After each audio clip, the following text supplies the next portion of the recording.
Once, in a humble village, there was a poor woman with 2 children. The youngest, a sweet and diligent girl, would venture into the forest daily to gather wood.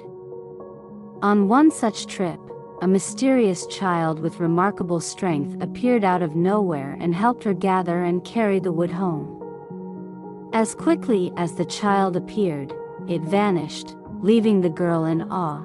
Excitedly, she told her mother about this strange helper, but her mother was skeptical.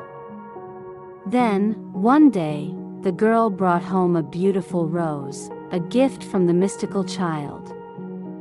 The child had promised that when the rose bloomed fully, it would return. Her mother, intrigued, placed the rose in water. Tragically, on the day the rose bloomed, the young girl couldn't rise from her bed. Her mother found her lifeless, yet with a peaceful expression. That same day, the rose was in full bloom, symbolizing the child's return and the girl's journey to a better place. In another tale, a king's son, heavy with thoughts and sadness, wondered how to reach heaven. One day, he met a poor, wise man who advised him that poverty and humility were the paths to heaven. The prince exchanged his royal garments for the man's ragged clothes and wandered the world for 7 years, experiencing hardship and understanding true misery. After 7 years, he returned to his father's palace, unrecognizable.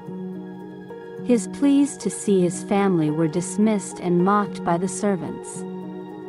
Desperate, he wrote to his mother about his hardships without revealing his identity.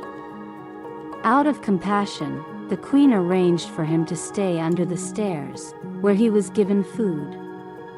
Unfortunately, one cruel servant deprived him of his meals, leaving him weak and fading. As his health declined, the prince requested the last sacrament. As the priest performed the sacrament, all the bells in the town rang. The prince passed away, holding a rose in one hand and a lily in the other, with his story written beside him. After his burial, a rose and a lily grew on either side of his grave, symbolizing his journey in the purity of his heart in seeking heaven's grace.